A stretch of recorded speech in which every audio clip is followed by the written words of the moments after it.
ಆತ್ಮೀಯ ವಿದ್ಯಾರ್ಥಿಗಳೇ, ಈ ದಿವಸ ನಾವು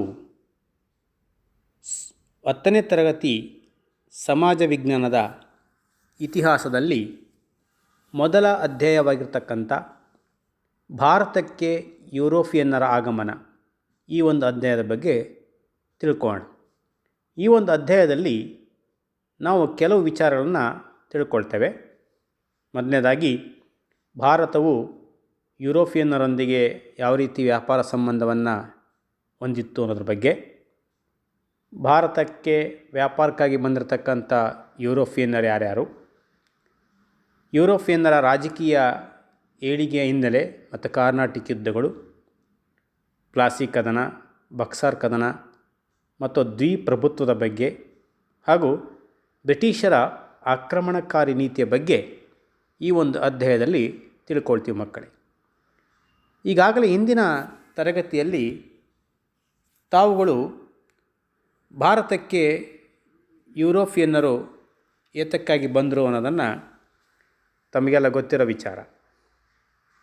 ಭಾರತ ಮತ್ತು ಯುರೋಪಿನ ನಡುವೆ ಪ್ರಾಚೀನ ಕಾಲದಿಂದಲೂ ವಾಣಿಜ್ಯ ಸಂಬಂಧಗಳು ಏರ್ಪಟ್ಟಿದ್ದು. ಅದರಲ್ಲೂ ಪ್ರಮುಖವಾಗಿ ಭಾರತದ ಸಾಂಬಾರ ಪದಾರ್ಥಗಳಾದ ಮೆಣಸು, ಜೀರಿಗೆ, ದಾಲ್ಚಿನ್ನಿ, ಏಲಕ್ಕಿ, ಶುಂಠಿ ಇಂತಹ ಉತ್ಪನ್ನಗಳಿಗೆ ಯುರೋಪ್ನಲ್ಲಿ ಅಪಾರವಾಗಿರ್ತಕ್ಕಂಥ ಬೇಡಿಕೆಯಿತ್ತು. ಮಧ್ಯಕಾಲದಲ್ಲಿಯೂ ಸಹ ಯುರೋಪ್, ಭಾರತ ಮತ್ತು ಇತರ ಏಷ್ಯಾ ದೇಶಗಳ ನಡುವೆ ವ್ಯಾಪಾರ ಮುಂದುವರಿತಾ ಇತ್ತು.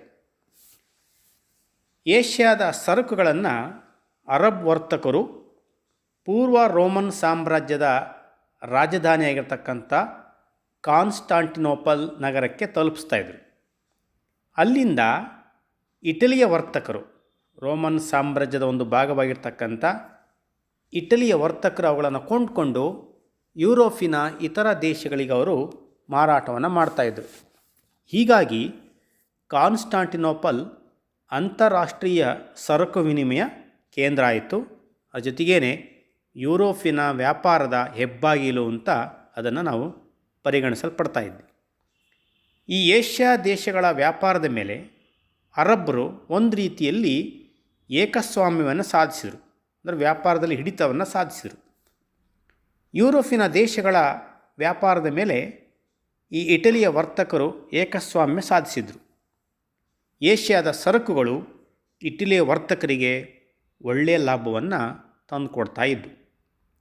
ಇಂತಹ ಸನ್ನಿವೇಶದಲ್ಲಿ ಏಷ್ಯಾ ಮತ್ತು ಯುರೋಪ್ ನಡುವಿನ ಈ ವ್ಯಾಪಾರ ವ್ಯವಹಾರಗಳೆಲ್ಲ ಕಾನ್ಸ್ಟಾಂಟಿನೋಪಲ್ ನಗರದ ಮೂಲಕ ನಡೀತಾ ಇತ್ತು. ಈ ಒಂದು ವ್ಯವಸ್ಥೆಯಲ್ಲಿ ಒಂದು ಮಹತ್ತರವಾಗಿರ್ತಕ್ಕಂಥ ಬದಲಾವಣೆ ಆಯಿತು. 1453ರಲ್ಲಿ ಆಟೋಮನ್ ಟರ್ಕರು ಈ ಕಾನ್ಸ್ಟಾಂಟಿನೋಪಲ್ ನಗರವನ್ನು ವಶಪಡಿಸಿಕೊಂಡರು. ಯುರೋಪಿನ ವ್ಯಾಪಾರದ ಹೆಬ್ಬಾಗಲಾಗಿರ್ತಕ್ಕಂಥ ಕಾನ್ಸ್ಟಾಂಟಿನೋಪಲ್ ನಗರವನ್ನು ವಶಪಡಿಸಿಕೊಂಡರು. ಇದರಿಂದಾಗಿ ಆ ನಗರವನ್ನು ಸಂಧಿಸ್ತಕ್ಕಂಥ ಎಲ್ಲ ವ್ಯಾಪಾರದ ಮಾರ್ಗಗಳು ಟರ್ಕರ ನಿಯಂತ್ರಣಕ್ಕೆ ಹೋದವು. ಯಾವಾಗ ಟರ್ಕರ್ ಅದನ್ನು ಆಕ್ರಮಿಸಿಕೊಂಡ್ರೋ ವ್ಯಾಪಾರದ ಎಲ್ಲ ಮಾರ್ಗಗಳು ಅವರ ಒಂದು ಕಂಟ್ರೋಲಿಗೆ ಬಂದು. ಈ ಹೊಸದಾಗಿ ಸಿಕ್ಕ ಅವಕಾಶದಿಂದ ಟರ್ಕರ್ ಏನು ಮಾಡಿದರು, ಈ ಮಾರ್ಗದ ಮೇಲೆ, ವ್ಯಾಪಾರದ ಮೇಲೆ ಎಲ್ಲ ಥರದ ತೆರಿಗೆಗಳನ್ನು, ಟ್ಯಾಕ್ಸ್ಗಳನ್ನು ವಿಧಿಸ್ತಾ ತೊಡಗಿದರು. ಪರಿಣಾಮವಾಗಿ ಆ ಇಟಲಿಯ ವರ್ತಕರಿಗೆ ಈ ಒಂದು ಮಾರ್ಗ ಒಂದು ರೀತಿ ಲಾಭದಾಯಕವಾಗಿ ಪರಿಗಣಿಸಲಿಲ್ಲ. ಇದೇ ವೇಳೆ ಇಟಲಿಯ ವರ್ತಕರ ಒಂದು ಏಕಸ್ವಾಮ್ಯವನ್ನು ಮುರಿಲಿಕ್ಕೆ ಸ್ಪೇನ್, ಪೋರ್ಚುಗಲ್ ಮೊದಲಾದ ಯುರೋಪಿನ ದೇಶದ ರಾಜರುಗಳು ಹೊಸ ಒಂದು ಸಮುದ್ರ ಮಾರ್ಗಗಳನ್ನು ಹುಡುಕಬೇಕು ಅಂಥೇಳಿ ಅಲ್ಲಿರ್ತಕ್ಕಂಥ ಸಾಹಸಿ ನಾವಿಕರನ್ನು ಅವರು ಪ್ರೋತ್ಸಾಹಿಸಲಿಕ್ಕೆ ಆರಂಭಿಸಿದರು. ಇದಕ್ಕೆ ಸಂಬಂಧಪಟ್ಟಂತೆ ಪೂರಕವಾಗಿ ಅಂದಿನ ಕಾಲಘಟ್ಟದಲ್ಲಿ ಒಂದು ಹೊಸ ವೈಜ್ಞಾನಿಕ ಆವಿಷ್ಕಾರಗಳಾಗಿರ್ತಕ್ಕಂಥ ದಿಕ್ಸೂಜಿ, ಅಸ್ಟ್ರಲ್ಲೋಬು, ಸಿಡಿಮದ್ದು ಇವೆಲ್ಲ ಅಲ್ಲಿರ್ತಕ್ಕಂಥ ನಾವಿಕರ ನೆರವಿಗೆ ಬಂದು ದಿಕ್ಕುಗಳನ್ನು ಸೂಚನೆ ಮಾಡಿಕೊಳ್ಳಿಕ್ಕೆ ದಿಕ್ಸೂಜಿ ಆಯಿತು. ಇನ್ನು ಈ ಸಮುದ್ರಯಾನ ಮಾಡ್ತಾ ಇರಬೇಕಾದ್ರೆ ಏನಾದರೂ ಅಲ್ಲಿರ್ತಕ್ಕಂಥ ಸಮುದ್ರ ಪ್ರಾಣಿಗಳಿಂದ ತೊಂದರೆ ಆದರೆ ಅದನ್ನು ತಪ್ಪಿಸ್ಕೊಳ್ಳಿಕ್ಕೆ ಸಿಡಿಮದ್ದುಗಳನ್ನು, ಈ ರೀತಿ ಕೆಲವು ಆವಿಷ್ಕಾರಗಳು ಅವರಿಗೆ ತುಂಬ ನೆರವನ್ನು ನೀಡಿದರು. ಇದು ಒಂದು ರೀತಿಯಲ್ಲಿ ಜಲಮಾರ್ಗಗಳನ್ನು ಕಂಡುಕೊಳ್ಳಿಕ್ಕೆ ಒಂದು ರೀತಿ ಪ್ರೇರೇಪಣೆ ಸಿಕ್ಕಂಗಾಯಿತು. ಆ ಸಂದರ್ಭದಲ್ಲಿ ಭಾರತಕ್ಕೆ ಒಂದು ಹೊಸ ಜಲಮಾರ್ಗವನ್ನು ಕಂಡುಕೊಳ್ಬೇಕು ಅಂಥೇಳಿ ಈ ಲಿಸ್ಟನ್ನಿಂದ ಹೊರಟಿರ್ತಕ್ಕಂಥ ಪೋರ್ಚುಗಲ್ ನಾವಿಕ ವಾಸ್ಕೋ ಡಿ ಗಾಮ ಆತ 1498ರಲ್ಲಿ ಭಾರತದ ಪಶ್ಚಿಮ ಕರಾವಳಿ ಅಂತ ನಾವೇನು ಹೇಳ್ತೀವೋ ಆ ಪಶ್ಚಿಮ ಕರಾವಳಿ ತೀರದ ಕಲ್ಲಿಕೋಟೆ ಸಮೀಪದ ಕಾಪಡ್ ಅನ್ನೋ ಸ್ಥಳ, ಆ ಕಾಪಡ್ ಎಂಬತಕ್ಕಂಥ ಸ್ಥಳಕ್ಕೆ ಅವನು ಬಂದು ತಲುಪಿದ. ಆ ಮೂಲಕ ಭಾರತ ಹಾಗೂ ಯುರೋಪ್ ನಡುವೆ ಒಂದು ಹೊಸ ಜಲಮಾರ್ಗವನ್ನು ಕಂಡುಹಿಡಿಯುವಲ್ಲಿ ವಾಸ್ಕೋ ಡಿ ಗಾಮ ಯಶಸ್ವಿಯಾದ. ಈ ವಾಸ್ಕೋ ಡಿ ಗಾಮ ಕಂಡುಹಿಡಿದಿರ್ತಕ್ಕಂಥ ಈ ಜಲಮಾರ್ಗ ಸುಮಾರು ವರ್ಷಗಳ ಕಾಲ ಭಾರತ ಮತ್ತು ಯುರೋಪ್ ನಡುವೆ ಒಂದು ವ್ಯಾಪಾರ ಮಾರ್ಗ ಮಾರ್ಪಟ್ಟಿತ್ತು. ಹೀಗೆ ಭಾರತದೊಂದಿಗೆ ಮತ್ತೆ ಸಂಬಂಧವನ್ನು ಸ್ಥಾಪಿಸೋದರಲ್ಲಿ ಆ ಯುರೋಪಿಯನ್ನರಲ್ಲಿ ಪೋರ್ಚುಗೀಸರೇ ಮೊದಲಿಗರಾದರು. ಹಾಗಾಗಿ ಈ ಪೋರ್ಚುಗೀಸರ ಯಶಸ್ವಿ ಪ್ರಯತ್ನಗಳಿಂದ ಬೇರೆ ಬೇರೆ ಯುರೋಪಿನ ದೇಶದವರು ಪ್ರೇರೇಪಣೆಗೊಂಡರು. ಡಚ್ಚರು, ಇಂಗ್ಲೀಷರು ಮತ್ತು ಫ್ರೆಂಚ್ ಇವರೆಲ್ಲ ಈ ವ್ಯಾಪಾರಿ ಕಂಪನಿಗಳು ಭಾರತಕ್ಕೆ ಬರಲಿಕ್ಕೆ ಆರಂಭ ಆಯಿತು. ಈ ಒಂದು ಬೆಳವಣಿಗೆಯಿಂದ ನಮ್ಮ ಭಾರತ ವಸಾಹತು ರಾಷ್ಟ್ರ ಆಯಿತು. ವಸಾಹತು ರಾಷ್ಟ್ರ ಅಲ್ಲದೆ ಯುರೋಪಿನ ರಾಷ್ಟ್ರಗಳ ಚರಿತ್ರೆಯನ್ನೇ ಇದು ನಿರ್ಣಾಯಕವಾಗಿ ಬದಲಿಸಲಿಕ್ಕೂ ಸಹ ಕಾರಣವಾಯಿತು. ನಮ್ಮ ಭಾರತ ದೇಶ ಈ ಯುರೋಪಿನ ಇತರೆ ರಾಷ್ಟ್ರಗಳ ಒಂದು ವಸಾಹತುಶಾಹಿ ರಾಷ್ಟ್ರವಾಗಿ ಮಾರ್ಪಾಡಾಯಿತು. ಹಾಗಾದರೆ ಈ ಜಲಮಾರ್ಗದ ಮೂಲಕ ನಮ್ಮ ಭಾರತ ದೇಶದ ವ್ಯಾಪಾರಕ್ಕೋಸ್ಕರವಾಗಿ ಬಂದಿರತಕ್ಕಂಥ ಮೊಟ್ಟ ಮೊದಲ ಯುರೋಪಿಯನ್ನರಂದರೆ ಪೋರ್ಚುಗೀಸರು. ಈ ಪೋರ್ಚುಗೀಸರೇ ಭಾರತವನ್ನು ತೊರೆದ ಕೊನೆಯ ಯುರೋಪಿಯನ್ನರು ಅವರೇ. ಮೊಟ್ಟ ಮೊದಲು ಪಾದಾರ್ಪಣೆ ಮಾಡಿದ್ದು ಯುರೋಪಿಯನ್ನರೇ. ಆನಂತರ ಈ ಭಾರತವನ್ನು ತನ್ನ ಇದರಿಂದ ತೊರೆದುಕೊಂಡು ಹೋಗಿದ್ದು ಆ ಪೋರ್ಚುಗೀಸರೇ ಮೊದಲು. ವಾಸ್ಕೋ ಡಿ ಗಾಮ ನಂತರ ಈ ಪೋರ್ಚುಗೀಸರ ಮೊಟ್ಟ ಮೊದಲ ವೈಸ್ರಾಯ್ ಆಗಿ ಫ್ರಾನ್ಸಿಸ್ಕೋ ಡಿ ಆಲ್ಮೆಡ್ ಆತ ಭಾರತಕ್ಕೆ ಬಂದ. ಭೂಮಿಯ ಮೇಲಿನ ಆಧಿಪತ್ಯಕ್ಕೆ ಬದಲು ಸಮುದ್ರದ ಮೇಲಿನ ಒಂದು ಏಕಸ್ವಾಮ್ಯಕ್ಕಾಗಿ ನೌಕಾಶಕ್ತಿಯನ್ನು ಬಲಪಡಿಸಲಿಕ್ಕೆ ಆತ ಒಂದು ನೀತಿಯನ್ನು ಜಾರಿಗೆ ತಂದ. ಅದೇ ನೀಲಿ ನೀರಿನ ನೀತಿ ಅಂತ ಹೇಳ್ತೀವಿ, ಬ್ಲೂ ವಾಟರ್ ಪಾಲಿಸಿ ಅಂತೇಳಿ ಅದನ್ನು ಅವನು ಜಾರಿಗೆ ತಂದ. ಈ ಆಲ್ಮೆಡ್ನ ನಂತರ ಬಂದಿರತಕ್ಕಂಥವನು ಆಲ್ಫೋನ್ಸೋ ಆಲ್ಬುಕರ್ಕ್. ಅಂದರೆ ಈತ ಭಾರತದಲ್ಲಿ ಪೋರ್ಚುಗೀಸ್ ಸಾಮ್ರಾಜ್ಯದ ನಿಜವಾದ ಸ್ಥಾಪಕ ಅಂತ ಹೇಳ್ತಾರೆ. ಈತ 1510ರಲ್ಲಿ ಬಿಜಾಪುರದ ಸುಲ್ತಾನರ ಆಳ್ವಿಕೆ ಇತ್ತು. ಆ ಬಿಜಾಪುರದ ಸುಲ್ತಾನರಿಂದ ಗೋವಾವನ್ನು ಗೆದ್ದುಕೊಂಡು ಅದನ್ನು ಪೋರ್ಚುಗೀಸರ ಆಡಳಿತ ಕೇಂದ್ರವಾಗಿ ಅದನ್ನು ನಿರ್ಮಾಣ ಮಾಡಿದ. ಮುಂದೆ 1 ಶತಮಾನ ಕಾಲ ಭಾರತದ ವ್ಯಾಪಾರದ ಮೇಲೆ ಪ್ರಶ್ನಾತೀತವಾಗಿರ್ತಕ್ಕಂಥ ಏಕಸ್ವಾಮ್ಯವನ್ನು ಈ ಪೋರ್ಚುಗೀಸರು ಹೊಂದಿದ್ದರು. ಆನಂತರ ಡಚ್ ಮತ್ತು ಇಂಗ್ಲೀಷರು ಬಂದ ನಂತರ ಇವರು ಸ್ವಲ್ಪ ರಾಜಕೀಯವಾಗಿ ಕಳೆಗುಂದಲಿಕ್ಕೆ ಕಾರಣ ಆಯಿತು. ಪೋರ್ಚುಗೀಸರ ನಂತರ ಬಂದಿರತಕ್ಕಂಥ ಡಚ್ಚರು ಮೂಲತಃ ಹಾಲೆಂಡ್ ಅಥವಾ ನೆದರ್ಲ್ಯಾಂಡ್ ದೇಶದವರು. ಇವರು ಪೂರ್ವ ದೇಶಗಳಲ್ಲಿ ವ್ಯಾಪಾರ ನಡೆಸುವ ಉದ್ದೇಶದಿಂದ ಸಾಲಿನ ಶಕವರ್ಷ 1607ರಲ್ಲಿ ಯುನೈಟೆಡ್ ಈಸ್ಟ್ ಇಂಡಿಯಾ ಕಂಪನಿಯನ್ನು ಸ್ಥಾಪಿಸಿಕೊಂಡು ಭಾರತ ಮತ್ತು ಜಾವಾ, ಸುಮಾತ್ರಾ, ಇಂಡೋನೇಷ್ಯಾ ಮೊದಲಾದ ಸಾಂಬಾರು ಪ್ರಸಿದ್ಧ ದ್ವೀಪಗಳನ್ನು ಪ್ರವೇಶ ಮಾಡಿದರು. ಅಂದರೆ ಇಲ್ಲೆಲ್ಲ ಸಾಂಬಾರು ಪದಾರ್ಥಗಳನ್ನು ಹೆಚ್ಚಾಗಿ ಬೆಳೀತಾ ಇದ್ರು. ಎಲ್ಲಿ? ಭಾರತ, ಜಾವಾ, ಸುಮಾತ್ರಾ ಮತ್ತು ಇಂಡೋನೇಷ್ಯಾ ಅಂತ ಹೇಳ್ತೀವಿ. ಇನ್ನು ಭಾರತದಲ್ಲಿ ಅವರು ಸೂರತ್ತು, ಬ್ರೋಚು, ಕ್ಯಾಂಬೆ, ಕೊಚ್ಚಿನ್, ನಾಗಪಟ್ಟಣ, ಮಚಿಲಿಪಟ್ಟಣ, ಚಿನ್ಸು ಇಲ್ಲೆಲ್ಲ ತಮ್ಮ ತಮ್ಮ ಕೋಟೆಗಳನ್ನು ಇವರು ಸ್ಥಾಪನೆ ಮಾಡಿಕೊಂಡ್ರು. ಕೋಟೆಗಳು ಅಂದರೆ ಏನಾಗಾದರೆ? ಕೋಟೆಗಳು ಅಂದರೆ ಕೋಟೆ ಅಲ್ಲ, ಕೋಠಿ ಅಂದರೆ ವ್ಯಾಪಾರಿ ವಸ್ತುಗಳ ದಾಸ್ತಾನುಗಳು ಅಥವಾ ಮಳಿಗೆಗಳು ಅಂತ ಹೇಳ್ತೀವಿ. ಅಂದರೆ ಇದನ್ನು ಹೇಗೆ ನಿರ್ಮಾಣ ಮಾಡ್ತಾಯಿದ್ರು ಅಂದರೆ ತಮ್ಮ ತಮ್ಮ ದಾಸ್ತಾನುಗಳನ್ನು ಸಂಗ್ರಹ ಮಾಡ್ಕೊಳ್ಳಿಕ್ಕೆ ಮಳಿಗೆಗಳನ್ನು ನಿರ್ಮಾಣ ಮಾಡ್ತಾಯಿದ್ರು, ವ್ಯಾಪಾರಿ ವಸ್ತುಗಳು ಮತ್ತು ದಾಸ್ತಾನುಗಳನ್ನು. ಜೊತೆಗೇ ರಕ್ಷಣೆಗೋಸ್ಕರವಾಗಿ ಎತ್ತರವಾಗಿರ್ತಕ್ಕಂಥ ತಡೆಗೋಡೆಗಳನ್ನು ಅವರು ಕಟ್ಕೊಳ್ತಾಯಿದ್ರು. ಇವೇ ಕೋಟೆಗಳು ಅಂತ ಹೇಳ್ತೀವಿ. ಹಾಗಾಗಿ ಸೂರತ್ತು, ಬ್ರೋಚು, ಕ್ಯಾಂಬೆ, ಕೊಚ್ಚಿ, ನಾಗಪಟ್ಟಣ ಇಲ್ಲೆಲ್ಲ ಡಚ್ಚರು ತಮ್ಮ ವ್ಯಾಪಾರಿ ಕೇಂದ್ರಗಳನ್ನು ಪ್ರಾರಂಭ ಮಾಡಿ ಕೋಟೆಗಳನ್ನು ಸ್ಥಾಪನೆ ಮಾಡಿಕೊಂಡ್ರು ಅಂಥೇಳಿ. ಆನಂತರ ಬಂದಿರತಕ್ಕಂಥವರೇ ಇಂಗ್ಲೀಷ್ನವರು. 1600 ಡಿಸೆಂಬರ್ 31ರಂದು ಅಂದಿನ ರಾಣಿಯಾಗಿರ್ತಕ್ಕಂಥ ಇಂಗ್ಲೆಂಡಿನ ರಾಣಿ ಎಲಿಜಬೆತ್ ಅವಳು ಇಂಗ್ಲೀಷ್ ಈಸ್ಟ್ ಇಂಡಿಯಾ ಕಂಪನಿಗೆ ಪೂರ್ವ ದೇಶಗಳೊಂದಿಗೆ ವ್ಯಾಪಾರ ನಡೆಸಲಿಕ್ಕೆ 15 ವರ್ಷಗಳ ಒಂದು ಪರವಾನಗಿಯನ್ನು ನೀಡಿದ್ಲು. ಈ ಕಂಪನಿ 1613ರಲ್ಲಿ ಔಪಚಾರಿಕವಾಗಿ ವ್ಯಾಪಾರವನ್ನು ಆರಂಭ ಮಾಡಿತು. ಆ ಸಂದರ್ಭದಲ್ಲಿ ಕಂಪನಿಗೆ ಮೊಘಲ್ ಸಾಮ್ರಾಟನಾದ ಜಹಾಂಗೀರ್ ಸೂರತ್ನಲ್ಲಿ ಮೊದಲ ಫ್ಯಾಕ್ಟ್ರಿ ಮತ್ತು ದಾಸ್ತಾನ ಮಳಿಗೆಯನ್ನು ತೆರಲಿಕ್ಕೆ ಒಂದು ಫರ್ಮಾನನ್ನು ನೀಡಿದ, ಅಂದರೆ ಒಂದು ಲೈಸೆನ್ಸ್ ಕೊಟ್ಟ ಹಾಗೆ. 1617ರಲ್ಲಿ ಇಂಗ್ಲೆಂಡಿನ ರಾಜ 1ನೇ ಜೇಮ್ಸ್ನ ರಾಯಭಾರಿಯಾಗಿ ಜಹಾಂಗೀರ್ನ ಆಸ್ಥಾನಕ್ಕೆ ಸರ್ ಥಾಮಸ್ ರೋ ಎಂಬತಕ್ಕಂಥ ಒಬ್ಬ ಇಂಗ್ಲೀಷ್ ಅಧಿಕಾರಿ ಬಂದ.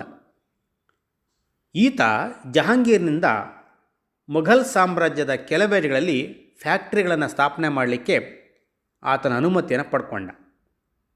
ಅದರಂತೆ ಇಂಗ್ಲೀಷ್ನವರು ಆಗ್ರಾದಲ್ಲಿ, ಅಹಮದಾಬಾದ್ನಲ್ಲಿ, ಬ್ರೋಚ್ಗಳಲ್ಲಿ ಫ್ಯಾಕ್ಟರಿಗಳನ್ನು ನಿರ್ಮಾಣ ಮಾಡಿದರು.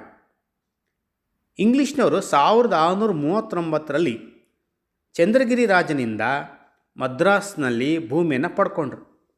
ಅಲ್ಲಿ ಸೇಂಟ್ ಜಾರ್ಜ್ ಎಂಬತಕ್ಕಂಥ ಒಂದು ಕೋಟೆಯನ್ನು, ಬಲಿಷ್ಠವಾಗಿರ್ತಕ್ಕಂಥ ಒಂದು ಕೋಟೆ, ಸೇಂಟ್ ಜಾರ್ಜ್ ಫೋರ್ಟ್ ಅಂತೇಳಿ ಆ ಒಂದು ಬಲಿಷ್ಠ ಕೋಟೆಯನ್ನು ಕಟ್ಟಿದರು. ಮುಂದೆ ಇಂಗ್ಲೆಂಡಿನ ರಾಜಕುಮಾರ 2ನೇ ಚಾರ್ಲ್ಸ್ನು ಬಾಂಬೆಯನ್ನು 1668ರಲ್ಲಿ ಕಂಪನಿಗೆ ವಾರ್ಷಿಕ 10 ಪೌಂಡ್ಗಳ ಬಾಡಿಗೆಗೆ ಅದನ್ನು ವಹಿಸಿಕೊಟ್ಟ. ಬ್ರಿಟಿಷ್ನವರು 1690ರ ದಶಕದಲ್ಲಿ ಬಂಗಾಳದ ರಾಜ್ಯಪಾಲನಿಂದ ಹೂಗ್ಲಿ ನದಿ ದಂಡೆ ಮೇಲೆ ಸುತನುತಿ, ಕಲ್ಕತ್ತಾ ಮತ್ತು ಗೋವಿಂದಪುರ ಎಂಬತಕ್ಕಂಥ 3 ಹಳ್ಳಿಗಳನ್ನು ಖರೀದಿಸಿ ಅಲ್ಲಿಯೂ ಸಹ ಪೋರ್ಟ್ ವಿಲಿಯಂ ಎಂಬತಕ್ಕಂಥ ಕೋಟೆಯನ್ನು ಕಟ್ಟಿದರು. ಇದರ ಸುತ್ತನೇ ಕಲ್ಕತ್ತಾ ನಗರ ಬೆಳೆದಿದ್ದು. 17ನೇ ಶತಮಾನದ ಅಂತ್ಯದ ವೇಳೆಗೆ ಇಂಗ್ಲೀಷ್ನವರು ಮದ್ರಾಸನ್ನು, ಬಾಂಬೆ ಮತ್ತು ಕಲ್ಕತ್ತಾಗಳನ್ನು ತಮ್ಮ ಪ್ರೆಸಿಡೆನ್ಸಿ ಕೇಂದ್ರಗಳನ್ನಾಗಿ ಮಾಡಿಕೊಂಡರು, ಅಂದರೆ ಆಡಳಿತದ ಪ್ರಮುಖ ಕೇಂದ್ರಗಳು. ಇನ್ನು 18ನೇ ಶತಮಾನದ ಉತ್ತರಾರ್ಧದಲ್ಲಿ ಇಂಗ್ಲೀಷ್ನವರು ತಮ್ಮ ಆಡಳಿತದ ಅವಧಿಯಲ್ಲಿ ಕಲ್ಕತ್ತಾವನ್ನು ತಮ್ಮ ರಾಜಧಾನಿಯಾಗಿ ಮಾಡಿಕೊಂಡ್ರು. ತಮ್ಮ ಅಧೀನದಲ್ಲಿರ್ತಕ್ಕಂಥ ಪ್ರದೇಶಗಳಲ್ಲಿ ತಮ್ಮದೇ ಆಗಿರ್ತಕ್ಕಂಥ ನಾಗರಿಕ ಮತ್ತು ಅಪರಾಧ ಕಾನೂನುಗಳನ್ನು, civil and criminal residues codes ಅಂತ ಹೇಳ್ತೀವಿ, ಅದನ್ನು ಜಾರಿಗೆ ತಂದರು. ಇಂಗ್ಲೀಷರ ನಂತರ ಬಂದಿರತಕ್ಕಂಥರೆ ಫ್ರೆಂಚರು. 1664ರಲ್ಲಿ ಫ್ರೆಂಚ್ ಈಸ್ಟ್ ಇಂಡಿಯಾ ಕಂಪ್ನಿ ಎಂಬುದರ ಮೂಲಕ ಆ ಸರ್ಕಾರಿ ಒಡೆತನ ನಮ್ಮ ದೇಶದಲ್ಲಿ ಆರಂಭ ಆಯಿತು. ಇದು 1668ರಲ್ಲಿ ತನ್ನ ಪ್ರಪ್ರಥಮ ದಾಸ್ತಾನು ಮಳಿಗೆಯನ್ನು ಸೂರತ್ನಲ್ಲಿ ಆರಂಭ ಮಾಡಿದರು. ಆನಂತರ ಮಚಿಲಿಪಟ್ಟಣ, ಚಂದ್ರಾನಗರ, ಮಾಹೆ, ಕಾರೇಕಲ್ಲು, ಕಾಸಿಂ ಬಜಾರು, ಬಾಲ್ಸೂರ್ಗಳನ್ನು ತಮ್ಮ ಕೇಂದ್ರಗಳನ್ನಾಗಿ ಮಾಡಿಕೊಂಡ್ರು.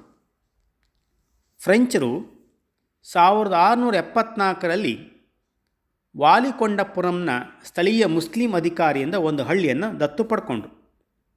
ಕ್ರಮೇಣ ಇದನ್ನೇ ದೊಡ್ಡ ವ್ಯಾಪಾರ ಕೇಂದ್ರವಾಗಿ ಮಾರ್ಪಡಿಸಿ ತಮ್ಮ ರಾಜಧಾನಿಯಾಗಿ ಮಾಡಿಕೊಂಡ್ರು. ಏನು ಅವರು ವಾಲಿಕೊಂಡಪುರಂನ ಸ್ಥಳೀಯ ಮುಸ್ಲಿಂ ಅಧಿಕಾರಿಯಿಂದ ಒಂದು ಹಳ್ಳಿಯನ್ನು ಏನು ಅವರು ವ್ಯಾಪಾರ ಕೇಂದ್ರವಾಗಿ ಮಾರ್ಪಡಿಸಿರೋ, ತಮ್ಮ ರಾಜಧಾನಿಯಾಗಿ ನಿರ್ಮಾಣ ಮಾಡಿಕೊಂಡ್ರೋ, ಅದೇ ಇವತ್ತು ಪುದುಚೇರಿ ಅಥವಾ ಪಾಂಡಿಚೇರಿ. ಇದು ಫ್ರೆಂಚರು ಭಾರತ ತೊರೆದು ಹೋಗೋವರೆಗೂ ಸಹ ಅವರ ರಾಜಧಾನಿ ಆಗಿತ್ತು. 1746ರಲ್ಲಿ ಪಾಂಡಿಚೇರಿಯ ಗವರ್ನರ್ ಆಗಿ ಬಂದ ಡೂಪ್ಲೆ ತುಂಬ ಮಹತ್ವಾಕಾಂಕ್ಷಿ ಅಧಿಕಾರಿ. ದಕ್ಷಿಣ ಭಾರತದಲ್ಲಿ ಒಂದು ಫ್ರೆಂಚರ ಆಧಿಪತ್ಯವನ್ನು ಸ್ಥಾಪನೆ ಮಾಡಲಿಕ್ಕೆ ತುಂಬ ಪ್ರಯತ್ನ ಪಟ್ಟಿರ್ತಕ್ಕಂಥ ಒಬ್ಬ ದಕ್ಷ ಅಧಿಕಾರಿ ಅಂತ ಹೇಳ್ತಾರೆ. ಈತ ಇಂಗ್ಲೀಷರೊಡನೆ ಸಂಘರ್ಷಕ್ಕಿಳಿದು ಹಲವು ಕಾರ್ನಾಟಿಕ್ ಯುದ್ಧಗಳನ್ನು ಇವನು ಕೈಗೊಂಡ.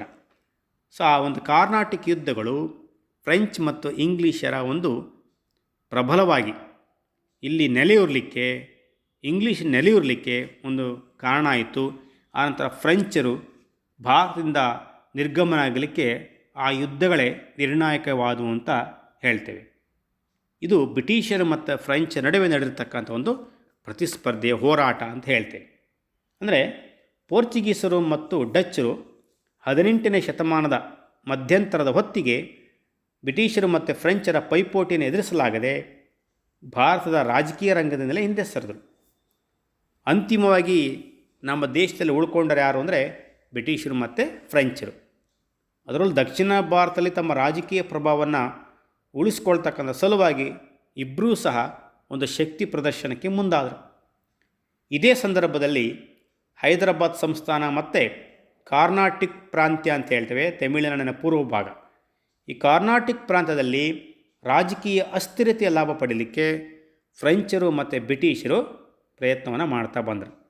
ಅದರ ಪರಿಣಾಮವಾಗಿಯೇ ನಡೆದಿದ್ದು 3 ಕಾರ್ನಾಟಿಕ್ ಯುದ್ಧಗಳು. ಬ್ರಿಟಿಷರು ಮತ್ತು ಫ್ರೆಂಚರು ದಕ್ಷಿಣ ಭಾರತದಲ್ಲಿ ತಮ್ಮ ರಾಜಕೀಯ ಪ್ರಭಾವವನ್ನು ಉಳಿಸ್ಕೊಳ್ಳಿಕ್ಕೆ ಅವರವರಲ್ಲೇ ಶಕ್ತಿ ಪ್ರದರ್ಶನಕ್ಕೆ ಮುಂದಾದರು. ಸೊ ಈ ಒಂದು ಸಂದರ್ಭದಲ್ಲಿ ಉಂಟಾಗಿರ್ತಕ್ಕಂಥ ಇಬ್ಬರ ನಡುವಿನ ಕದನಗಳೇ ಈ ಕಾರ್ನಾಟಿಕ್ ಯುದ್ಧಗಳು. ಒಟ್ಟು 3 ಕಾರ್ನಾಟಿಕ್ ಯುದ್ಧಗಳು ಬ್ರಿಟಿಷ್ ಮತ್ತು ಫ್ರೆಂಚರ ಮಧ್ಯೆ ಸಂಭವಿಸಿದವು. ಸೊ ಅದರಲ್ಲಿ ನಾವು ಮೊದಲನೇ ಕಾರ್ನಾಟಿಕ್ ಯುದ್ಧವನ್ನು ನೋಡಿದಾಗ ಡೂಪ್ಲೆಯ ಕೋರಿಕೆಯ ಮೇರೆಗೆ ಲಾಬೋಡಿನಾ ಎಂಬ ಫ್ರೆಂಚ್ ಸೇನಾ ಮುಖ್ಯಸ್ಥನು ಈ ಮಾರಿಷಸ್ನಿಂದ ಬಂದು ಬ್ರಿಟಿಷರಿಂದ ಮದ್ರಾಸನ್ನು ವಶಪಡಿಸಿಕೊಳ್ತಾನೆ. ಆ ಸಂದರ್ಭದಲ್ಲಿ ಅಸಹಾಯಕರಾಗಿರ್ತಕ್ಕಂಥ ಬ್ರಿಟಿಷರು ಕಾರ್ನಾಟಿಕ್ ನವಾಬನಾದ ಅನ್ವರುದ್ದೀನಲ್ಲಿ ತಮ್ಮ ಬೇಡಿಕೆಯನ್ನು ಇಡ್ತಾರೆ. ಮದ್ರಾಸ್ನಿಂದ ಫ್ರೆಂಚರನ್ನು ಹೊರಗಟ್ಟಲಿಕ್ಕೆ ಅನ್ವರುದ್ದೀನ್ ಏನು ಸೇನೆಯನ್ನು ಕಳಿಸ್ಕೊಟ್ಟಿದ್ನೋ ಆ ಸೇನೆ ಸೋತೋಗುತ್ತೆ. ಕೊನೆಗೆ ಲಾಬೋಡಿನನು ಡೂಪ್ಲೆಗೆ ತಿಳಿಸ್ದೇನೆ ಬ್ರಿಟಿಷರಿಂದ ಹಣ ಪಡೆದು ಮದ್ರಾಸನ್ನು ಬಿಟ್ಟುಕೊಟ್ಟು ಪುನಃ ಮಾರಿಷಸ್ಗೆ ಹೊರಟು ಹೋಗ್ತಾನೆ. ಇದರಿಂದ ಕೋಪಗೊಂಡಿರತಕ್ಕಂಥ ಡೂಪ್ಲೆ ಮದ್ರಾಸನ್ನು ಮತ್ತೆ ಪಡಿತಕ್ಕಂಥ ವಿಫಲ ಪ್ರಯತ್ನವನ್ನು ನಡೆಸ್ತಾನೆ. ಅಂತಿಮವಾಗಿ ಈ ಯುದ್ಧ ಯುರೋಪಿನಲ್ಲಿ ಫ್ರೆಂಚ್ ಮತ್ತು ಇಂಗ್ಲೆಂಡ್ ನಡುವೆ ಆಗಿರ್ತಕ್ಕಂಥ ಒಂದು ಒಪ್ಪಂದದೊಂದಿಗೆ ಮುಕ್ತಾಯವಾಗತ್ತೆ. ಆ ಒಪ್ಪಂದವೇ ಏಕ್ಸ್ ಲಾ ಚಾಪೆಲ್ ಒಪ್ಪಂದ ಅಂತ ಹೇಳ್ತಾರೆ. ಇದಾದ ನಂತರ ಬದಲಾಗಿರ್ತಕ್ಕಂಥ ಸನ್ನಿವೇಶದಲ್ಲಿ ಈ ಫ್ರೆಂಚರು ಅಸಫ್ಜಾನ್ ಮತ್ತೊಬ್ಬ ಮಗನಾಗಿರ್ತಕ್ಕಂಥ ಸಲಾಬತ್ ಜಂಗ್ನನ್ನು ಹೈದರಾಬಾದಿನ ನಿಜಾಮನ್ನಾಗಿ ಮಾಡ್ತಾರೆ. ಅವನ ರಕ್ಷಣೆಗಾಗಿ ಆಸ್ಥಾನದಲ್ಲಿ ಫ್ರೆಂಚರು ತಮ್ಮ ಸೈನ್ಯ ಸಹಿತ ಬುಸ್ಸಿ ಎಂಬತಕ್ಕಂಥ ಅಧಿಕಾರಿಯನ್ನು ನೇಮಕ ಮಾಡ್ತಾರೆ. ಮತ್ತೊಂದು ಕಡೆ ಫ್ರೆಂಚರ ಬೆಂಬಲದಿಂದ ಚಂದಾ ಸಾಹೇಬ ಕಾರ್ನಾಟಿಕ್ನ ನವಾಬನಾಗ್ತಾನೆ. ಆದರೆ ಇಂಗ್ಲೀಷ್ ಈಸ್ಟ್ ಇಂಡಿಯಾ ಕಂಪನಿಯ ಅಧಿಕಾರಿ ರಾಬರ್ಟ್ ಕ್ಲೈವ್ ಕಾರ್ನಾಟಕದ ರಾಜಧಾನಿ ಆರ್ಕಾಟಿನ ಮೇಲೆ ಆಕ್ರಮಣ ಮಾಡಿ ಈ ಫ್ರೆಂಚರು ಮತ್ತು ಚಂದಾ ಸಾಹೇಬನನ್ನು ಸೋಲಿಸ್ತಾನೆ. ಅಂತಿಮವಾಗಿ ಈ ಯುದ್ಧದಲ್ಲಿ ಚಂದಾ ಸಾಹೇಬನನ್ನು ಬಂಧಿಸಿ ಹತ್ಯೆ ಮಾಡಲಾಗತ್ತೆ. ಅವನ ಸ್ಥಾನಕ್ಕೆ ಬ್ರಿಟಿಷರು ಅನ್ವರುದ್ದೀನನ ಮಗನಾಗಿರ್ತಕ್ಕಂಥ ಮಹಮ್ಮದ್ ಅಲಿಯನ್ನು ನವಾಬನಾಗಿ ನೇಮಕ ಮಾಡ್ತಾರೆ. ಈ ನಡೆದ ಘಟನೆಯ ಯುದ್ಧ ಏನಿದೆಯೋ ಇದೇ 2ನೇ ಕಾರ್ನಾಟಿಕ್ ಯುದ್ಧ. ಕೊನೆಗೆ ಈ 2ನೇ ಕಾರ್ನಾಟಿಕ್ ಯುದ್ಧ ಪಾಂಡಿಚೇರಿ ಒಪ್ಪಂದದೊಂದಿಗೆ ಮುಕ್ತಾಯವಾಗುತ್ತೆ. ಫ್ರೆಂಚರು ಡೂಪ್ಲೆಯನ್ನು ಹಿಂದಕ್ಕೆ ಕರೆಸ್ಕೊಳ್ತಾರೆ. ಈ ಯುದ್ಧ ಫ್ರೆಂಚರಿಗೆ ರಾಜಕೀಯ ಹಿನ್ನಡೆಯನ್ನು ಉಂಟು ಮಾಡುತ್ತೆ. ಅದಲ್ಲದೆ ಬ್ರಿಟಿಷರಿಗೆ ಒಂದು ಪ್ರತಿಷ್ಠೆಯ ಯುದ್ಧ ಆಯಿತು ಅಂತ ಕಂಡುಬರುತ್ತೆ. ಅದೇ ರೀತಿಯಾಗಿ 3ನೇ ಕಾರ್ನಾಟಿಕ್ ಯುದ್ಧ 1756ರಿಂದ 1763 ನಡುವೆ ನಡೆಯಿತು. ಫ್ರೆಂಚರ ಕೌಂಟ್ ಡಿ ಲಾಲಿ 1760ರಲ್ಲಿ ಈ ವಾಂಡಿವಾಶ್ ಕೋಟೆಗೆ ಮುತ್ತಿಗೆ ಹಾಕಲಿಕ್ಕೆ ಪ್ರಯತ್ನ ಮಾಡ್ತಾನೆ, ಬ್ರಿಟಿಷರ ಕೋಟೆಗೆ. ಈ ನಿರ್ಣಾಯಕವಾಗಿರ್ತಕ್ಕಂಥ ವಾಂಡಿವಾಶ್ ಕದನದಲ್ಲಿ ಬ್ರಿಟಿಷ್ ಸೇನಾಧಿಕಾರಿ ಸರ್ ಐರ್ಕುಟ್ ಫ್ರೆಂಚರನ್ನು ಸೋಲಿಸ್ತಾನೆ. ಅದಲ್ಲದೆ ಬುಸ್ಸಿಯನ್ನು ಸೆರೆ ಹಿಡಿತಾನೆ. ಆದರೆ ಕೌಂಟ್ ಡಿ ಲಾಲಿ ತಪ್ಪಿಸಿಕೊಂಡು ಪಾಂಡಿಚೇರಿಯಲ್ಲಿ ತಲೆಮರೆಸ್ಕೊಳ್ತಾನೆ. ಅಂತಿಮವಾಗಿ ಐರ್ಕುಟ್ ಪಾಂಡಿಚೇರಿಗೆ ಮುತ್ತಿಗೆ ಹಾಕಿ ಲಾಲಿ 1761ರಲ್ಲಿ ಬೇಷರತ್ತಾಗಿ ಶರಣಾಗ್ತಾನೆ. ಇದೇ ರೀತಿಯಾಗಿ ಈ ಮೂರು ನಡೆದಿರ್ತಕ್ಕಂಥ ಕಾರ್ನಾಟಿಕ್ ಯುದ್ಧಗಳೇನದವೋ ಇದರ ಪರಿಣಾಮವಾಗಿ ಫ್ರೆಂಚರು ಭಾರತದಲ್ಲಿ ತಮ್ಮ ಎಲ್ಲ ನೆಲೆಗಳನ್ನು ಕಳೆದುಕೊಳ್ತಾರೆ. ಆದಾಗ್ಯೂ 1763ರಲ್ಲಿ ನಡೆದಿರ್ತಕ್ಕಂಥ ಏನು ಪ್ಯಾರಿಸ್ ಒಪ್ಪಂದದ ಪ್ರಕಾರ ಫ್ರೆಂಚರಿಗೆ ಪಾಂಡಿಚೇರಿಯನ್ನು ಹಿಂತಿರುಗಿಸಲಾಗುತ್ತೆ. ಈ ಬೆಳವಣಿಗೆಗಳೊಂದಿಗೆ ದಕ್ಷಿಣ ಭಾರತದಲ್ಲಿ ಫ್ರೆಂಚರು ಮೂಲೆ ಗುಂಪಾಗ್ತಾರೆ. ಹೀಗೆ ಬ್ರಿಟಿಷರು ತಮ್ಮ ಇತರ ಯುರೋಪಿಯನ್ ಪ್ರತಿಸ್ಪರ್ಧಿಗಳನ್ನು ದಮನ ಮಾಡಿ ದಕ್ಷಿಣ ಭಾರತವನ್ನು ಗೆಲ್ಲುವ ಕಾರ್ಯದಲ್ಲಿ ಮಗ್ನರಾಗ್ತಾರೆ. ಹೀಗೆ ದಕ್ಷಿಣ ಭಾರತದಲ್ಲಿ ರಾಜಕೀಯ ನಿಯಂತ್ರಣ ಸಾಧಿಸಿರ್ತಕ್ಕಂಥ ಬ್ರಿಟಿಷರು 18ನೇ ಶತಮಾನದ ದ್ವಿತೀಯಾರ್ಧದಲ್ಲಿ ಸಂಪದ್ಭರಿತವಾಗಿರ್ತಕ್ಕಂಥ ಬಂಗಾಳ ಪ್ರಾಂತ ಏನಿದೆಯೋ ಆ ಬಂಗಾಳ ಪ್ರಾಂತದ ಮೇಲೆ ತಮ್ಮ ಪೂರ್ಣ ನಿಯಂತ್ರಣವನ್ನು ಸಾಧಿಸಲಿಕ್ಕೆ ಮುಂದಾಗ್ತಾರೆ. ಕೃಷಿ ಆಗಿರ್ಬೋದು, ವಾಣಿಜ್ಯ ಆಗಿರ್ಬೋದು, ಕೈಗಾರಿಕಾ ಕ್ಷೇತ್ರ ಆಗಿರ್ಬೋದು, ಬಂಗಾಳ ಪ್ರಾಂತ್ಯ ಸಮೃದ್ಧವಾಗಿರ್ತಕ್ಕಂಥ ಬೆಳವಣಿಗೆಯನ್ನು ಹೊಂದಿತ್ತು. ಈ ಇಂಗ್ಲೀಷ್ ಈಸ್ಟ್ ಇಂಡಿಯಾ ಕಂಪನಿ ಈ ಪ್ರಾಂತದಿಂದ ಅಪಾರ ಲಾಭವನ್ನು ಗಳಿಸ್ತಾ ಇತ್ತು. ಜೊತೆಗೇನೆ 1717ರಲ್ಲಿ ಮೊಘಲ್ ದೊರೆ ಫಾರೂಕ್ ಶಿಯಾರ್ ಬಂಗಾಳದಲ್ಲಿ ಮುಕ್ತ ವ್ಯಾಪಾರ ನಡೆಸಲಿಕ್ಕೆ ಕಂಪನಿಗೆ ಏನು ದಸ್ತಕಗಳನ್ನು ನೀಡಿದ್ದ, ಅಂದರೆ ಪರವಾನಿಗೆ ಅಂತ. ಆ ದಸ್ತಕಗಳೇ ಅವರ ಲಾಭಕ್ಕೆ ಕಾರಣ ಆಯಿತು. ಆದರೆ ಕಂಪನಿಗೆ ಸೀಮಿತವಾಗಿರ್ತಕ್ಕಂಥ ಈ ದಸ್ತಕಗಳನ್ನು ಕಂಪನಿಯ ನೌಕರರು ತಮ್ಮ ಖಾಸಗಿ ವ್ಯಾಪಾರ ವ್ಯವಹಾರಕ್ಕೆ ಅದನ್ನು ದುರುಪಯೋಗ ಪಡಿಸ್ಕೊಳ್ಳಿಕ್ಕೆ ಪ್ರಾರಂಭ ಮಾಡಿದರು. ಇದರಿಂದಾಗಿ ಬಂಗಾಳ ಸರ್ಕಾರಕ್ಕೆ ಅಪಾರ ನಷ್ಟ ಉಂಟಾಯಿತು. ಆದ್ದರಿಂದ ಮುರ್ಷಿದ್ ಅಲಿ ಖಾನ್ನಿಂದ ಆಲಿವರ್ದಿ ಖಾನ್ವರೆಗೆ ಎಲ್ಲ ನವಾಬರು ದಸ್ತಕ್ನ ದುರುಪಯೋಗವನ್ನು ವಿರೋಧಿಸ್ತಾನೆ ಬಂದರು. ಮುಂದೆ ಇದೇ ವಿಚಾರ ನವಾಬ ಮತ್ತು ಕಂಪನಿ ನಡುವೆ ಸಂಘರ್ಷಕ್ಕೆ ಎಡೆಮಾಡಿಕೊಡ್ತು. ಇದರ ಪರಿಣಾಮವಾಗಿ ಭಾರತದ ಇತಿಹಾಸಕ್ಕೆ ಒಂದು ಹೊಸ ತಿರುವನ್ನು ಕೊಟ್ಟ ಅತ್ಯಂತ ಮಹತ್ವಪೂರ್ಣವಾಗಿರ್ತಕ್ಕಂಥ 2 ಯುದ್ಧಗಳು ಸಂಭವಿಸಿದವು. ಆ ಯುದ್ಧಗಳೇ ಒಂದು ಪ್ಲಾಸಿ ಕದನ, ಮತ್ತೊಂದು ಬಕ್ಸಾರ್ ಕದನ. ಇಲ್ಲಿ ದಸ್ತಕ್ ಅಂದರೆ ಯಾವುದೇ ತೆರಿಗೆ ಇಲ್ಲದೆ ಸರಕುಗಳನ್ನು ಆಮದು ಮತ್ತು ರಫ್ತು ಮಾಡ್ತಕ್ಕಂಥ ಸರಕು ಸಾಗಣೆ ಮಾಡಲೇಬೇಕಾಗಿರ್ತಕ್ಕಂಥ ಒಂದು ಪರವಾನಿಗೆ ಪತ್ರ. ಈ ದಸ್ತಕ್ಗಳನ್ನು ದುರುಪಯೋಗಪಡಿಸ್ಕೊಂಡಿದ್ದೇ ನವಾಬರ ಮಧ್ಯೆ ಮತ್ತು ಬ್ರಿಟಿಷರ ಮಧ್ಯೆ ಯುದ್ಧ ಆಗಲಿಕ್ಕೆ ಕಾರಣ ಇತ್ತು. ಆ ಯುದ್ಧಗಳೇ ಪ್ಲಾಸಿ ಮತ್ತು ಬಕ್ಸಾರ್ ಕದನ. ಅದರಲ್ಲಿ ಮೊದಲನೇದಾಗಿ ನಾವು ಪ್ಲಾಸಿ ಕದನ ಬಗ್ಗೆ ತಿಳ್ಕೊಳ್ಳೋಣ. ಪ್ಲಾಸಿ ಕದನ ಜರುಗಿದ್ದು 1757ರಲ್ಲಿ. ಬಂಗಾಳದ ನವಾಬನಾಗಿರ್ತಕ್ಕಂಥ ಆಲಿವರ್ದಿ ಖಾನ್ 1756ರಲ್ಲಿ ನಿಧನನಾಗ್ತಾನೆ. ನಂತರ ಅವನ ಮೊಮ್ಮಗನಾಗಿರ್ತಕ್ಕಂಥ ಸಿರಾಜ್ ಉದ್ ದೌಲ್ ಅಧಿಕಾರಕ್ಕೆ ಬರ್ತಾನೆ. ಯುವ ನವಾಬನಾಗಿರ್ತಕ್ಕಂಥ ಸಿರಾಜ್ ಉದ್ ದೌಲ್ ಮತ್ತು ಬ್ರಿಟಿಷರಿಗೂ 1757ರಲ್ಲಿ ಇತಿಹಾಸ ಪ್ರಸಿದ್ಧವಾಗಿರ್ತಕ್ಕಂಥ ಪ್ಲಾಸಿ ಕದನ ನಡೆಯಿತು. ಅದಕ್ಕೆ ನಾವು ಕಾರಣಗಳನ್ನು ನೋಡ್ತಾ ಹೋದರೆ, ಮೊದಲನೇ ಕಾರಣ ದಸ್ತಕಗಳ ದುರುಪಯೋಗ. ಅಂದರೆ ಕಂಪನಿಯ ವ್ಯಾಪಾರಕ್ಕಾಗಿ ಏನು ನವಾಬ್ ನೀಡಿರ್ತಕ್ಕಂಥ ದಸ್ತಕ್ ಏನು ಪರವಾನಗಿ ಪತ್ರ ಇದೆಯೋ ಅದನ್ನು ಬ್ರಿಟಿಷ್ ನೌಕರರು ದುರುಪಯೋಗವನ್ನು ಪಡಿಸ್ಕೊಂಡ್ರು. ಇದರ ಮೂಲಕ ರಾಜ್ಯದ ಬೊಕ್ಕಸಕ್ಕೆ ನಷ್ಟವನ್ನು ಉಂಟು ಮಾಡ್ತಿದ್ದರು. ಇದು ಸಿರಾಜುದ್ದೌಲನ ಸಿಟ್ಟಿಗೆ ಕಾರಣ ಆಯಿತು. ಇನ್ನು ಎರಡನೇದು, ನವಾಬನ ಅನುಮತಿ ಇಲ್ಲದೇ ಕೋಟೆಯನ್ನು ದುರಸ್ತಿ ಮಾಡಿದ್ದು. ಈ ಬ್ರಿಟಿಷರು ಫ್ರೆಂಚರ ಭಯದಿಂದ ಕಲ್ಕತ್ತಾದ ಕೋಟೆಯನ್ನು ಬಲಪಡಿಸಿ ಅದರಲ್ಲಿ ಪಿರಂಗಿಗಳನ್ನು ಇಟ್ಟಿದ್ದರು. ಆದರೆ ಅನುಮತಿ ಪಡೆಯದೆ ಕೋಟೆಯನ್ನು ದುರಸ್ತಿ ಮಾಡಿಸಿದ್ದರಿಂದ ಪಿರಂಗಿಗಳನ್ನು ತೆಗೆದುಹಾಕಲಿಕ್ಕೆ ಸಿರಾಜುದ್ದೌಲ್ ಸೂಚನೆ ನೀಡಿದ. ಆದರೆ ಅದನ್ನು ಪಾಲಿಸಲಿಲ್ಲ.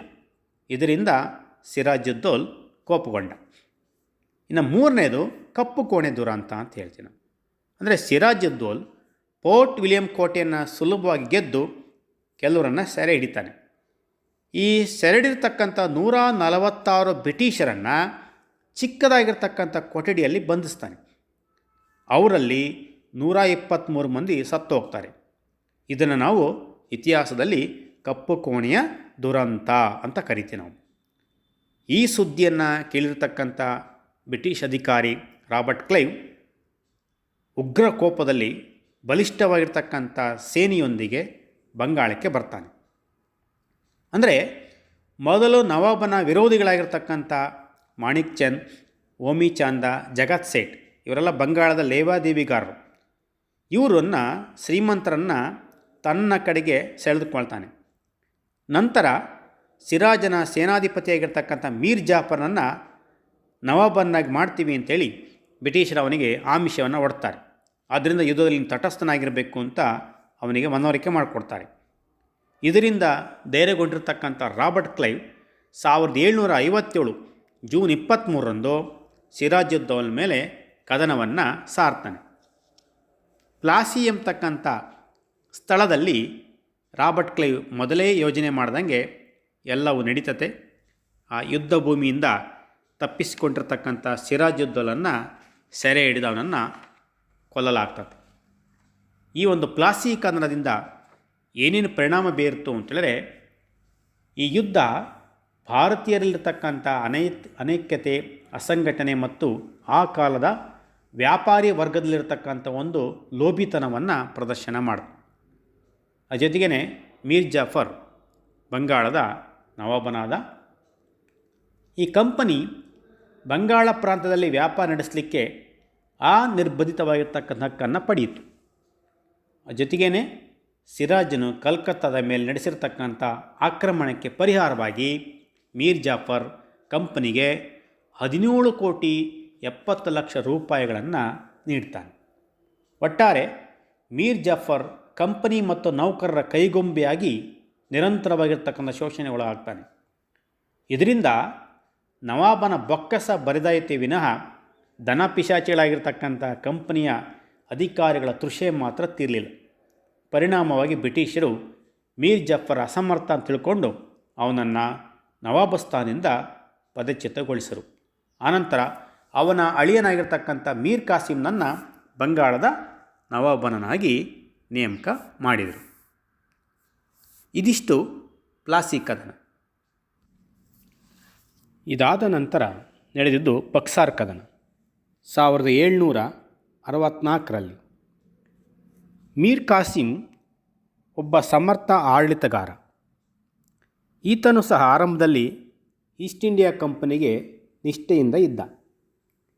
2 ಲಕ್ಷ ಪೌಂಡ್ ಹಣದ ಜೊತೆಗೆ ಕೆಲವು ಪ್ರದೇಶಗಳನ್ನು ಕಂಪನಿಗೆ ಬಿಟ್ಟುಕೊಟ್ಟ. ಆದರೆ ಶೀಘ್ರವೇ ಮೀರ್ ಕಾಸಿಂ ತನ್ನನ್ನು ಸ್ವತಂತ್ರ ರಾಜನೆಂದು ಭಾವಿಸಿಕೊಂಡ. ಈ ದಸ್ತಕ್ನ ದುರ್ಬಳಕೆಯನ್ನು ಪರಿಶೀಲಿಸಿ ಬಂಗಾಳದ ಎಲ್ಲ ವ್ಯಾಪಾರವನ್ನು ಸುಂಕಮುಕ್ತ ಅಂತ ಘೋಷಣೆ ಮಾಡಿದ. ಇದರಿಂದಾಗಿ ಭಾರತೀಯರು ಸುಂಕ ಇಲ್ಲದೇ ವ್ಯಾಪಾರ ನಡೆಸ್ತಕ್ಕಂಥ ಮೂಲಕ ಬ್ರಿಟಿಷರೊಡನೆ ನೇರವಾಗಿರ್ತಕ್ಕಂಥ ಸ್ಪರ್ಧೆಗೆ ಇಳಿದರು. ಇದರ ಪರಿಣಾಮ ಬ್ರಿಟಿಷರ ವ್ಯಾಪಾರಕ್ಕೆ ಭಾರಿ ಹೊಡೆತ ಬಿತ್ತು. ಬ್ರಿಟಿಷರಿಗೆ ನವಾಬನನ್ನು ವಿರೋಧಿಸಲು ಇದಿಷ್ಟೇ ಸಾಕಾಯಿತು. ಅವರು ಮೀರ್ ಕಾಸಿಂನನ್ನು ಮತ್ತೆ ಕೆಳಗಿಳಿಸಿ ಮತ್ತೆ ಮೀರ್ ಜಾಫರ್ನನ್ನೇ ನವಾಬನನ್ನಾಗಿ ಮಾಡಿದರು. ಈ ಬ್ರಿಟಿಷರ ಕುಟಿಲ ತಂತ್ರವನ್ನೆಲ್ಲ ಅರಿತುಕೊಂಡಿರ್ತಕ್ಕಂಥ ಮೀರ್ ಕಾಸಿಂ ಬ್ರಿಟಿಷರ ವಿರುದ್ಧ ಒಂದು ಸಂಘಟನಾತ್ಮಕವಾಗಿರ್ತಕ್ಕಂಥ ಹೋರಾಟಕ್ಕೆ ಮುಂದಾದ. ಭಾರತೀಯ ವ್ಯಾಪಾರಿಗಳು, ವಿವಿಧ ಕಸುಬುದಾರರು ಅವನ ಬೆಂಬಲಕ್ಕೆ ಬಂದರು. ಈ ನಿಟ್ಟಿನಲ್ಲಿ ಮುಂದುವರೆದು ಮೀರ್ ಕಾಸಿಂ ಮೊಘಲ್ ದೊರೆಯಾಗಿರ್ತಕ್ಕಂಥ 2ನೇ ಶಾ ಆಲಂ ಮತ್ತು ಔದ್ನ ನವಾಬ ಶುಜಾ ಉದ್ ದೌಲ್ ಇವರೊಂದಿಗೆ ಒಂದು ಒಪ್ಪಂದವನ್ನು ಮಾಡಿಕೊಂಡ. ಇದರ ಪರಿಣಾಮವಾಗಿ ಮೀರ್ ಕಾಸಿಂ ನೇತೃತ್ವದ 3 ಸಂಯುಕ್ತ ಸೇನೆಗಳು ಹೆಕ್ಟರ್ ಮನ್ರೋ ನೇತೃತ್ವದ ಬ್ರಿಟಿಷ್ ಸೇನೆಯನ್ನು 1764ರಲ್ಲಿ ಬಕ್ಸರ್ ಎಂಬತಕ್ಕಂಥ ಪ್ಲೇಸಲ್ಲಿ ಮುಖಾಮುಖಿಯಾದವು. ಆದರೆ ಅಂತಿಮವಾಗಿ ಈ ಬಕ್ಸಾರ್ ಕದನದಲ್ಲಿ ಮೀರ್ ಕಾಸಿಂ ಸೋತು ಪಲಾಯನ ಮಾಡಿದ. ಶಾ ಆಲಂ ಶರಣಾಗತನಾಗ್ತಾನೆ. ಬ್ರಿಟಿಷ್ ಶಕ್ತಿಗೆ ತಡೆಯೊಡ್ಡಬೇಕು ಅಂತ ಏನು ಈ 3 ಒಕ್ಕೂಟಗಳು ಪ್ರಯತ್ನ ಮಾಡಿದೋ ಅದು ಸಂಪೂರ್ಣ ವಿಫಲ ಆಯಿತು. ಇನ್ನು ಈ ಕದನದ ಪರಿಣಾಮಗಳನ್ನು ನಾವು ಗಮನಿಸಿದರೆ ಈಸ್ಟ್ ಇಂಡಿಯಾ ಕಂಪನಿಗೆ ಬಂಗಾಳದ ಮೇಲಿನ ದಿವಾನಿ ಹಕ್ಕನ್ನು ಈ ಎರಡನೇ ಶಾ ಆಲಂ ನೀಡಿದ. ದಿವಾನಿ ಹಕ್ಕು ಅಂತೇಳಿದರೆ ಭೂ ಕಂದಾಯವನ್ನು ವಸೂಲಿ ಮಾಡ್ತಕ್ಕಂಥ ಹಕ್ಕು. ಅಂದರೆ ಕಂದಾಯದ ಮೇಲೆ ಎಲ್ಲ ಹಿಡಿತವನ್ನು ಬ್ರಿಟಿಷರು ಪಡ್ಕೊಂಡ್ರು. ರಾಜ ಕೇವಲ ಹೆಸರಿಗೆ ಮಾತ್ರ ತನ್ನ ಆಡಳಿತವನ್ನು ನಡೆಸ್ತಾ ಇದ್ದ. ಇನ್ನು ಎರಡನೇದಾಗಿ ಶಾ ಆಲಂ ವಾರ್ಷಿಕ 26 ಲಕ್ಷ ರೂಪಾಯಿಗಳನ್ನು ಪಡೆದು ಬಂಗಾಳದ ಮೇಲಿನ ತನ್ನೆಲ್ಲ ಹಕ್ಕನ್ನು ಬಿಟ್ಟುಕೊಡ್ಬೇಕಾಯಿತು. ಮೂರನೇದಾಗಿ ಔಧ್ನ ನವಾಬನಾಗಿರ್ತಕ್ಕಂಥ ಶುಜಾ ಉದ್ ದೌಲ್ ಕಂಪನಿಗೆ ತನ್ನ ಯುದ್ಧ ನಷ್ಟ ಪರಿಹಾರವಾಗಿ 50 ಲಕ್ಷ ರೂಪಾಯಿಗಳನ್ನು ಕೊಡಬೇಕಾಯಿತು. ನಾಲ್ಕನೇ ಪರಿಣಾಮ, ಮೀರ್ ಜಾಫರ್ ಮರಣ ಹೊಂದಿದ್ದರಿಂದ ಅವನ ಮಗನಿಗೆ ವಿಶ್ರಾಂತಿ ವೇತನ ನೀಡಿ ಬಂಗಾಳದ ಪೂರ್ಣ ಆಡಳಿತವನ್ನು ಕಂಪನಿನೇ ವಹಿಸಿಕೊಳ್ತು. ಅಂತಿಮವಾಗಿ ಈ ಬಕ್ಸಾರ್ ಕದನ ಬ್ರಿಟಿಷರು ಬಂಗಾಳ, ಬಿಹಾರ ಮತ್ತು ಒರಿಸ್ಸಾದ ನಿಜವಾದ ಆಡಳಿತಗಾರರು ಅಂತ ದೃಢೀಕರಣ ಆಯಿತು. ಹಾಗೆ ಔಧ್ ಕೂಡ ಅವರ ಅಧೀನದಲ್ಲೇ ಉಳಿಯಿತು. 1765ರಲ್ಲಿ ರಾಬರ್ಟ್ ಕ್ಲೈವ್ ಬಂಗಾಳದಲ್ಲಿ ದ್ವಿಪ್ರಭುತ್ವ ಪದ್ಧತಿಯನ್ನು ಜಾರಿಗೆ ತಂದ. ದ್ವಿಸರ್ಕಾರ ಪದ್ಧತಿ ಅಂತಲೇ ಹೇಳ್ತೇವೆ. ಈ ಒಂದು ಪದ್ಧತಿಯಂತೆ ಬ್ರಿಟಿಷರು ಭೂಕಂದಾಯ ವಸೂಲಿ ಮಾಡ್ತಕ್ಕಂಥ ಹಕ್ಕನ್ನು ಪಡ್ಕೊಂಡ್ರು. ಆದರೆ ನವಾಬ ಕೇವಲ ಆಡಳಿತ, ನ್ಯಾಯ ಇಂಥ ಕಾರ್ಯಗಳನ್ನು ಮಾತ್ರ ನಿರ್ವಹಿಸ್ತಾ ಇದ್ದ. ಕಂದಾಯಕ್ಕೆ ಸಂಬಂಧಪಟ್ಟಿರತಕ್ಕಂಥ ಎಲ್ಲ ಅಧಿಕಾರವನ್ನು ಬ್ರಿಟಿಷರು ಪಡ್ಕೊಂಡ್ರು. ತಮ್ಮ ವಾಣಿಜ್ಯ ಹಿತಾಸಕ್ತಿಯನ್ನು ಕಾಪಾಡಿಕೊಳ್ಳೋ ಸಲುವಾಗಿ ಭಾರತದಲ್ಲಿ ಬ್ರಿಟಿಷರು ರಾಜಕೀಯ ಪರಮಾಧಿಕಾರವನ್ನು ಸ್ಥಾಪನೆ ಮಾಡಿದರು. ಇದು ಬಕ್ಸಾರ್ ಕದನದ ಪರಿಣಾಮ ಆಯಿತು. ಈ ಒಂದು ಅಧ್ಯಾಯದಲ್ಲಿ ನಾವು ಕೆಲವು ಅಂಶಗಳನ್ನು ತಿಳ್ಕೊಳ್ಬೇಕು ಮಕ್ಕಳೇ. 1600ರಲ್ಲಿ ಈಸ್ಟ್ ಇಂಡಿಯಾ ಕಂಪನಿಯನ್ನು ಇಂಗ್ಲೆಂಡಲ್ಲಿ ಸ್ಥಾಪಿಸಲಾಯಿತು. 1602ರಲ್ಲಿ ಯುನೈಟೆಡ್ ಈಸ್ಟ್ ಇಂಡಿಯಾ ಕಂಪನಿ ನೆದರ್ಲ್ಯಾಂಡಲ್ಲಿ ಸ್ಥಾಪನೆ ಆಯಿತು. 1619ರಲ್ಲಿ ಮೊಘಲ್ ಚಕ್ರವರ್ತಿ ಜಹಾಂಗೀರ್ ಈಸ್ಟ್ ಇಂಡಿಯಾ ಕಂಪನಿಗೆ ಪಶ್ಚಿಮ ಕರಾವಳಿಯ ಸೂರತ್ತಿನಲ್ಲಿ ಹಾಗೂ ಪೂರ್ವ ಕರಾವಳಿಯ ಹೂಗ್ಲಿಯಲ್ಲಿ ವ್ಯಾಪಾರ ಮಾಡಲಿಕ್ಕೆ ಅನುಮತಿಯನ್ನು ನೀಡಿದ. 1639ರಲ್ಲಿ ತಮ್ಮ ಮೊದಲ ಸರಕು ಕೋಟೆಯನ್ನು ಮದ್ರಾಸಲ್ಲಿ ಸ್ಥಾಪನೆ ಮಾಡಿದರು. 1664ರಲ್ಲಿ ಫ್ರೆಂಚ್ ಈಸ್ಟ್ ಇಂಡಿಯಾ ಕಂಪನಿ ಫ್ರಾನ್ಸ್ನಲ್ಲಿ ಸ್ಥಾಪನೆಗೊಂಡು ಮಕ್ಕಳೇ. ಇದಿಷ್ಟು ಈ ಅಧ್ಯಾಯದ ಪ್ರಮುಖ ಅಂಶಗಳು. ಈಗ ನಾವು ಈ ಅಧ್ಯಾಯದ ಕೆಲವು ಅಭ್ಯಾಸಗಳ ಬಗ್ಗೆ ನಾವು ಗಮನಿಸ್ಕೋಣ. ನಿಮ್ಮ ಪಠ್ಯಪುಸ್ತಕದ ಅಧ್ಯಾಯದ ಕೊನೆಗೆ ಕೆಲವು ಅಭ್ಯಾಸಗಳಿದ್ದಾವೆ. ಅದರಲ್ಲಿ ಮೊದಲನೇದು, ಕೆಳಗಿನ ವಾಕ್ಯಗಳಲ್ಲಿ ಖಾಲಿ ಬಿಟ್ಟ ಸ್ಥಳಗಳನ್ನು ಸೂಕ್ತ ಉತ್ತರಗಳಿಂದ ಭರ್ತಿ ಮಾಡಿ ಅಂತ ಇದೆ. ಅದರ ಬಗ್ಗೆ ನಾವು ಗಮನಿಸೋಣ. ಮೊದಲನೇದು, 1453ರಲ್ಲಿ ಆಟೋಮನ್ ಟರ್ಕರು ಡ್ಯಾಶ್ ನಗರವನ್ನು ವಶಪಡಿಸಿಕೊಂಡರು. ಇದಕ್ಕೆ ಉತ್ತರ ಕಾನ್ಸ್ಟಾಂಟಿನೋಪಲ್ ನಗರ. ಎರಡನೇದು, ಭಾರತ ಹಾಗೂ ಯುರೋಪ್ ನಡುವೆ ಹೊಸ ಜಲಮಾರ್ಗವನ್ನು ಡ್ಯಾಶ್ ಕಂಡುಹಿಡಿದನು. ಪೋರ್ಚುಗೀಸ್ ನಾವಿಕನಾಗಿರ್ತಕ್ಕಂಥ ವಾಸ್ಕೋ ಡಿ ಗಾಮ.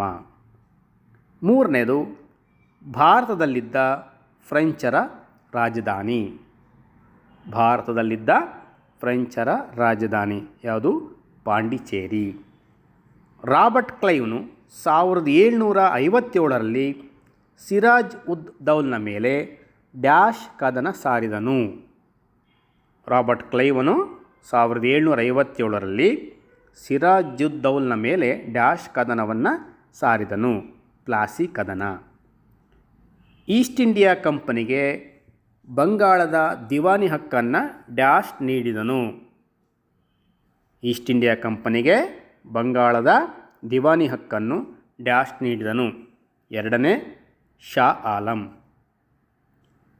ಆರನೇದು, ಬಂಗಾಳದಲ್ಲಿ ದ್ವಿಪ್ರಭುತ್ವವನ್ನು ಜಾರಿಗೆ ತಂದವನು ಅಥವಾ ದ್ವಿಸರ್ಕಾರ ಪದ್ಧತಿಯನ್ನು ಜಾರಿಗೆ ತಂದವನು ಯಾರು? Robert Clive. ಇನ್ನು ಕೆಲವು ಪ್ರಶ್ನೆಗಳಿದ್ದಾವೆ. ಆ ಪ್ರಶ್ನೆಗಳನ್ನು ನೀವು ನೋಡಿ ಅದನ್ನು ಪಠ್ಯಪುಸ್ತಕದಲ್ಲಿ ಮತ್ತೊಮ್ಮೆ ಅಧ್ಯಯನ ಮಾಡಿ ಆ ಪ್ರಶ್ನೆಗಳಿಗೆ ಉತ್ತರವನ್ನು ಕಂಡುಕೊಳ್ಳಿ ಮಕ್ಕಳೇ. ವಂದನೆಗಳು.